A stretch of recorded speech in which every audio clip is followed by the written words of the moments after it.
Welcome to DLS's Instructor Training Series. In this session, we'll talk about building communicative competence, integrating speaking with other skills. By the end of this session, you'll be able to answer the following questions. How can we design communicative activities? What is an information gap? How can I integrate speaking with other skills? And how can I help my struggling student to speak more?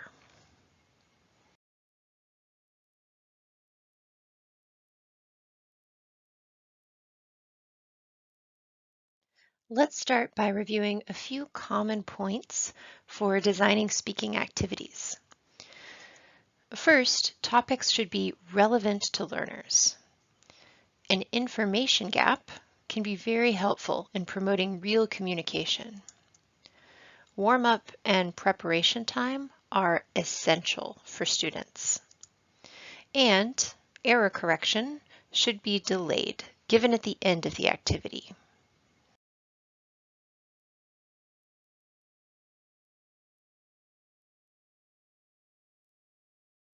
Let's start off by talking about the basic structure of a speaking activity. This might seem like a simple point, but it's actually one of the most important parts of creating speaking activities and building communicative competence for our learners.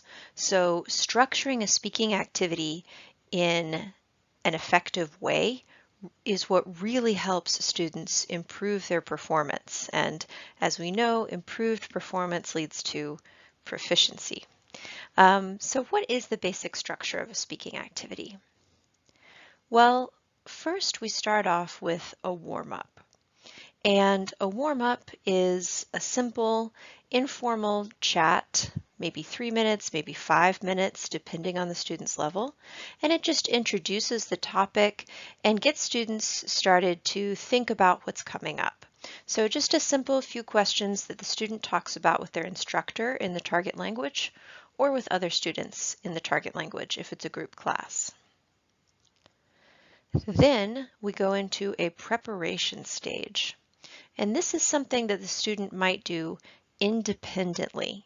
So the teacher gives them some instructions to prepare for the speaking activity, and the student does that on their own.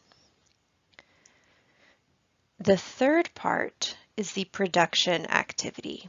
And this is what we think of as the main part of the speaking activity. So this is where the student takes the content and the ideas that they've generated in the preparation phase and they use them to produce the language. So this might be an interpersonal activity, maybe a dialogue or a role play or a conversation, or it might be more of a monologue, like a presentation or something like that. But the important part is that the student gets to speak at length here and that there's communication. And then finally, we wrap up with a feedback stage.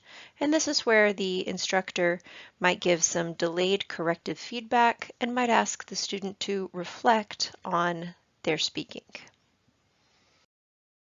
So let's look at an example. How would you structure this speaking activity?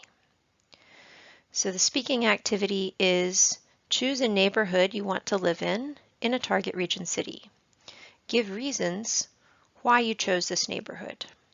So this might be a speaking activity we would do at ILR 1 plus or 2, maybe at ILR 1 with lower expectations.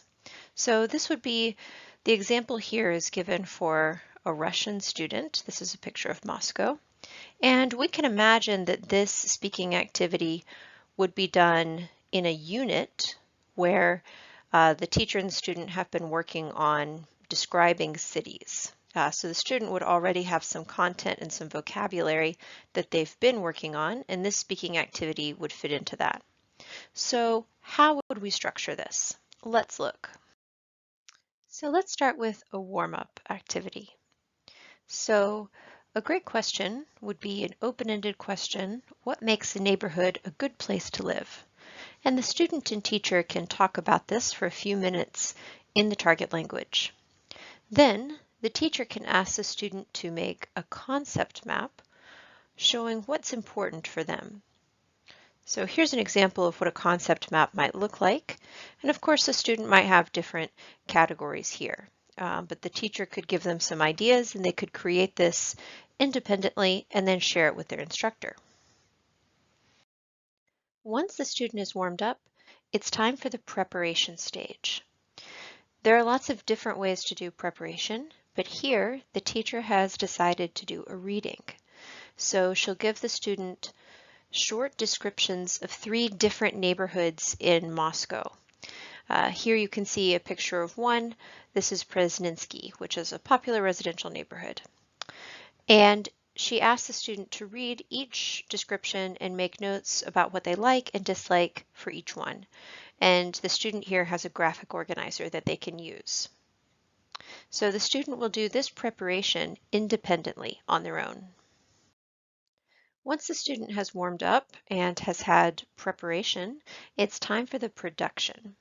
So here the student will make a final choice about their neighborhood, and then they'll present that choice to the instructor along with the reasons why they chose that neighborhood. Now, if the student is a lower level or is a struggling student, the teacher might add some scaffolding at this stage.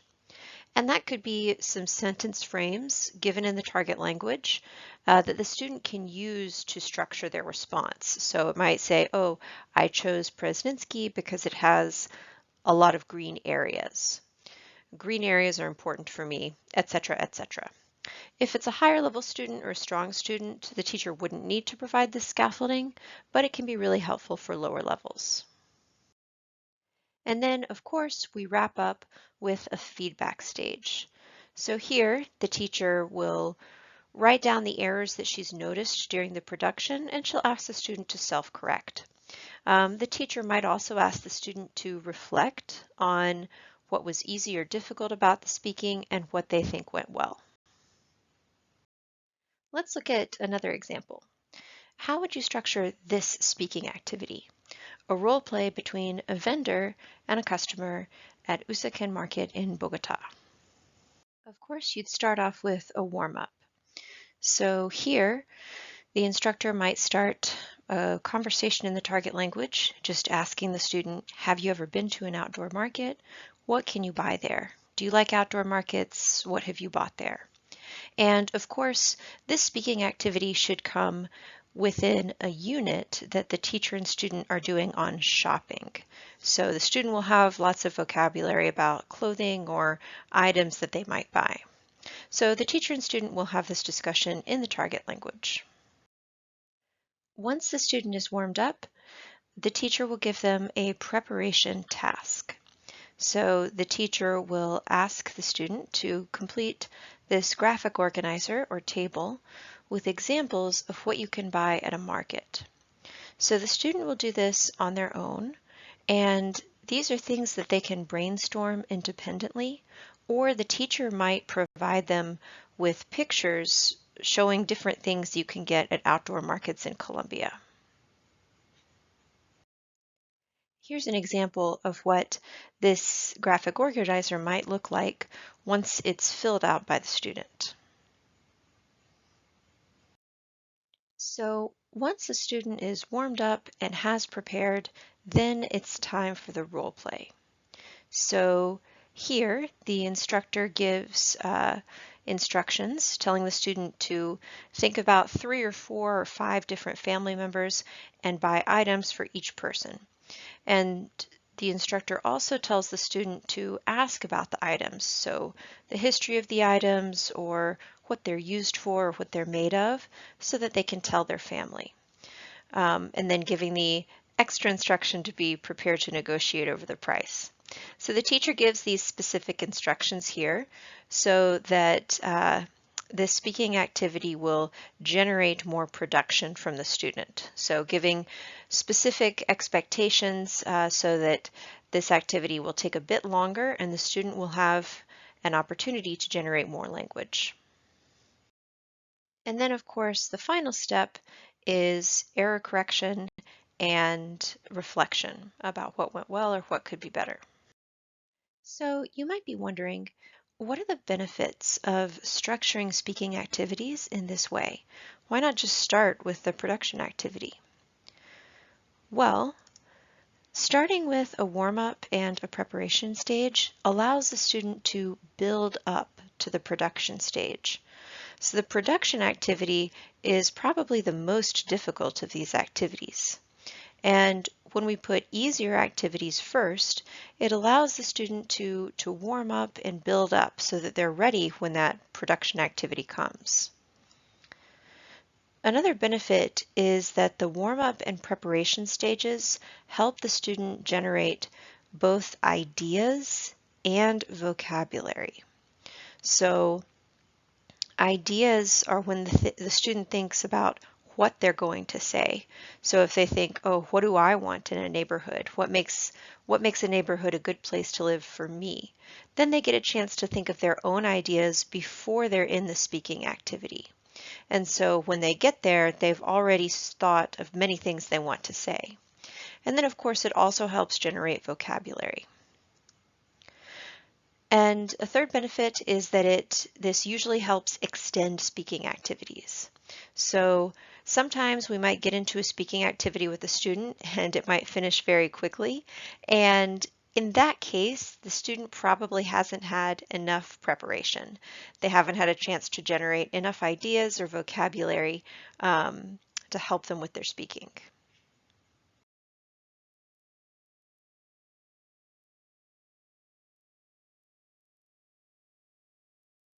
So what is an information gap? An information gap is one of the best activities you can do when you want to create a real need for communication in your classroom.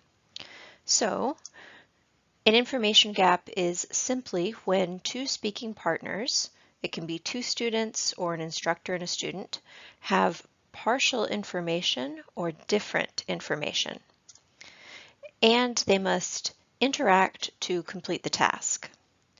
So if you look at the photo here, you can see that these two conversation partners are facing each other. And this is really crucial for an information gap because we can see that this guy can't see what his speaking partner is looking at. So they each have different information on their computers and neither of them can see. So this works great in an in-person classroom or, of course, in an online classroom. So let's look at a couple of examples. Here's one example. Two conversation partners have different calendars and they have to talk to each other and agree on a time when to meet. So speaker A can't see speaker B's calendar, so they have to ask and answer questions and both agree on a time to meet. So if we look at the calendar, we can see that both of these speakers are free Friday around noon.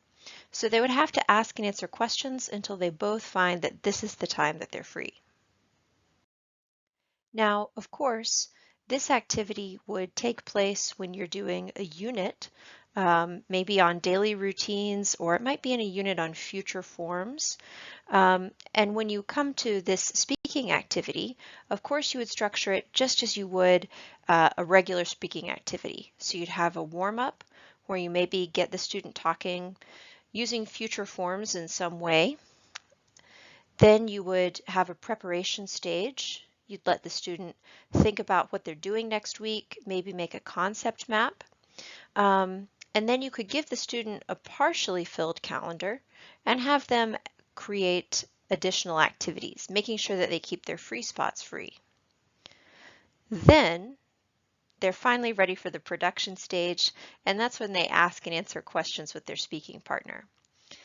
And then after the production stage, the teacher would give some corrective feedback and ask the student to self-correct. Now, if you have a weaker student or a student who's struggling, then during the production phase, you can always give them some scaffolding. So one way to do that for this activity would be to give them some useful phrases so they can have some sentence stems for questions and responses. So they might say, are you free Wednesday morning? Can you meet Thursday at noon? And the student can respond using the sentence frames. Let's look at another example of an information gap. So the topic here is, which city should we visit? So here, this would likely come in a unit when the teacher is working with the student on describing cities, describing my city. So this we can see is for a Turkish student. These are places in Turkey. And here, each student has one location. So you can see this is the handout for one student, and they have the city of Izmir. In a one-to-one class, the teacher would take the role of conversation partner. So the student would have this and the teacher would have this. And then the students or the conversation partners must ask and answer questions to fill in their charts. So this student would say, what's the name of your city? Where is it located? What can you do and see there? And so on. At the end, when the student has their chart completely filled in, the students talk together and agree on which city to visit. And then a third example of an information gap is a jigsaw reading. You might remember the jigsaw reading activity from the session on reading skill development, but jigsaw reading is an integrated skills activity and it works great for a reading activity and for a speaking activity because it's all of them at once. So it's very easy for a teacher to set up. The teacher finds an appropriate article for their student and then divides the article in two. So here are two paragraphs from the same article. And then the teacher gives their student their part of the article, and the teacher reads the other part. Of course, in a group class, the teacher could give one part of the article to each student, and then the teacher allows time for the students to read their articles independently. After that, the class comes back together and the student summarizes what they read. And then their conversation partner, whether it's the teacher or the other students, also summarizes their part. And then the students have a chance to ask and answer questions to confirm their understanding of the article. So this is a great activity because it can be adapted to any level. You can use a very simple text for low levels or an abstract opinion piece for higher levels. And it's an integrated skills activity. So the students get to read, they have to listen to each other, and they get a chance to speak. So it's a really versatile activity and works great with a variety of topics and levels. So let's say you wanted to do speaking activities on the following topics and you wanted to create an information gap. How could you do that for each of these topics here? Take a moment and think about how you would set up an information gap. So for each of these activities, there's several ways you could set up an information gap. Here are just a few examples. For greetings, you could create roll cards for the students with different names and occupations, and then the students couldn't see each other's roll cards, and this would create an information gap. If you wanted to make it more challenging, you could use a graphic organizer like we saw with the cities in Turkey, where students have to write down each other's name or information. For the weather, you could have one student look at the weather forecast and describe what the weather is going to be, while the speaking partner listens without seeing the forecast and then chooses which city to visit. Giving directions is a great opportunity for an information gap. One person has a starting point and a destination on Google Maps. The other person has the starting point but not the destination. So they have to follow the instructions from the other speaker to arrive at and see if they can arrive at the correct destination. For describing a place, you could choose two similar pictures and one speaking partner describes one, the other has to guess which picture they're describing. And then for a controversial topic, of course, this would be for a level 2+ or 3 class. You could have students read different opinions on the same topic and then have them talk to each other to find out exactly what they disagree on and if there's anything they agree about, anything they agree on. So what are some of the benefits of an information gap activity? Probably the most important benefit is that it creates a real need for students to communicate. So an information gap always gives a reason for students to talk to each other and, maybe even more importantly, to listen to each other. And this is something that is so valuable for students and can really result in some great communication. Another benefit is that most speaking that we do in real life involves an information gap.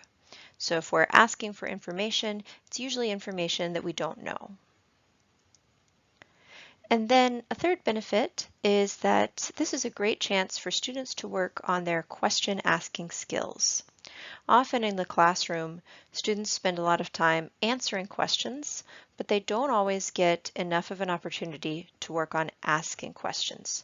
So this is a great way to create an authentic need for students to ask questions.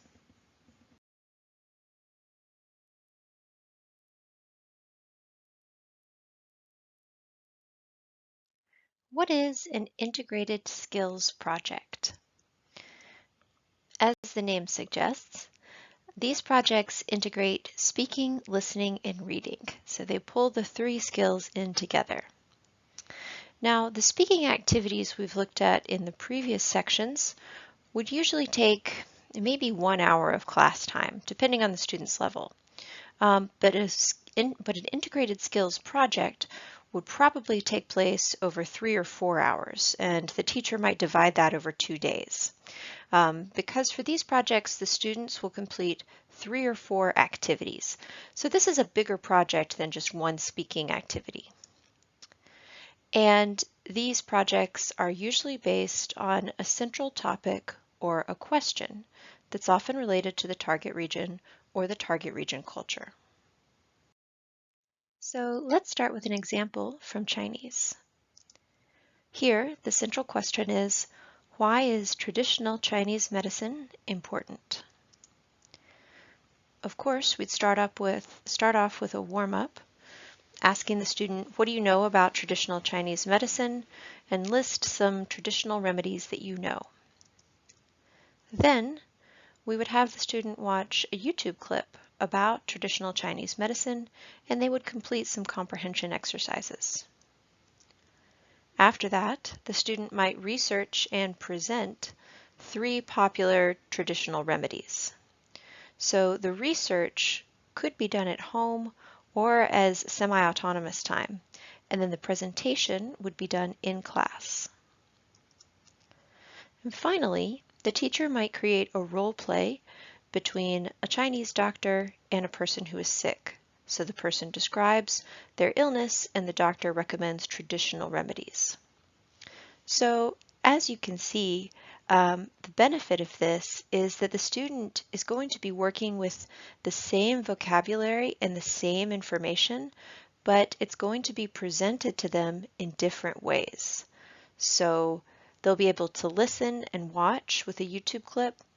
Then they'll have a presentational speaking and finally an interactive speaking.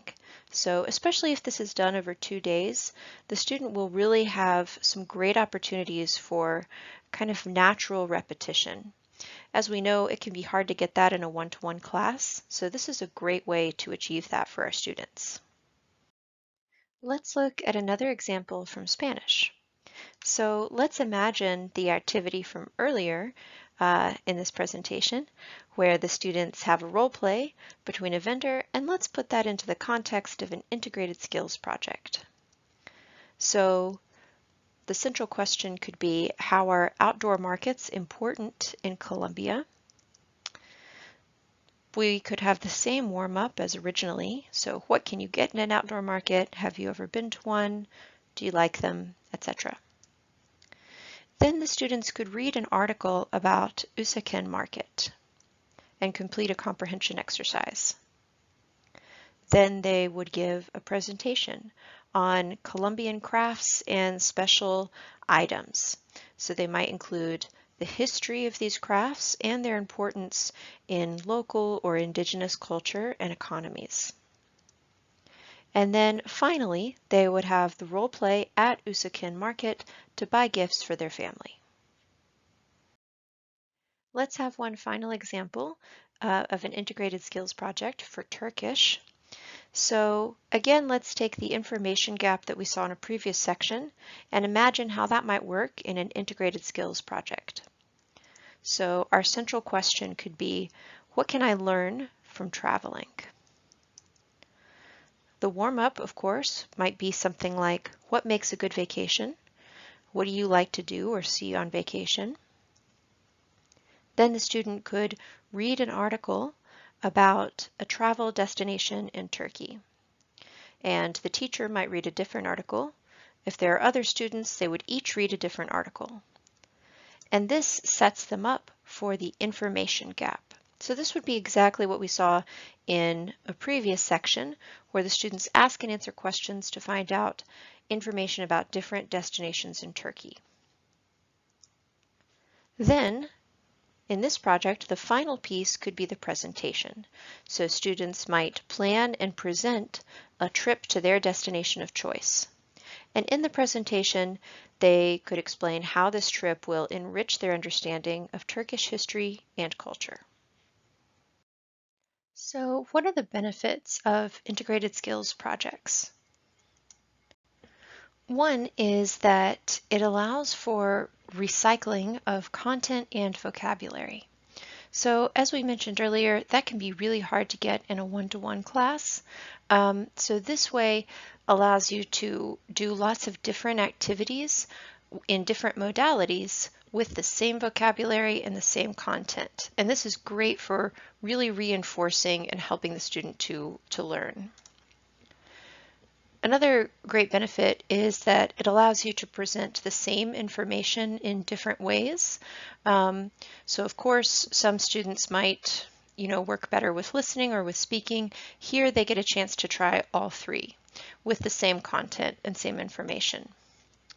And then a speaking benefit is if the student has more content, if they've thought more and worked more with the knowledge and the content for that specific activity, then they're going to be able to produce richer speaking and to be able to generate more speaking. So lots of benefits for these projects.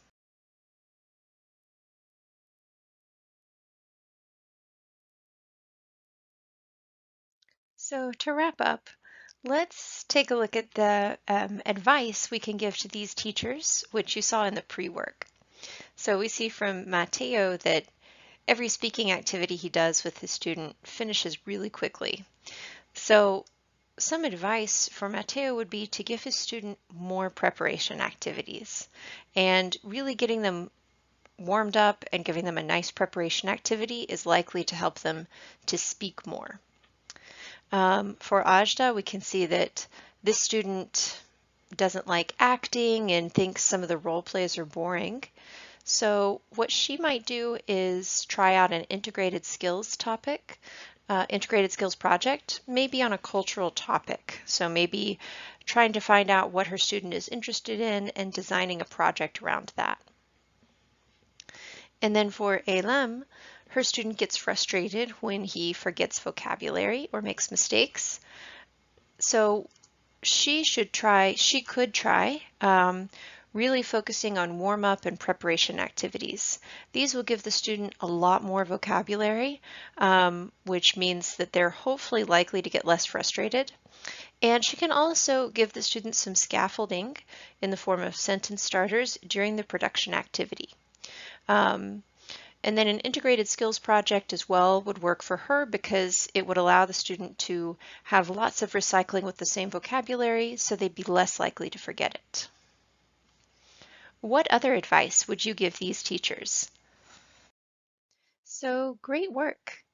In this session, you've learned how to structure a speaking activity, including the 4 parts of a speaking activity, how to design an information gap, how to integrate speaking with other skills, and how to help students who are struggling to speak more. We hope you enjoyed it and that the content was useful. Thank you very much.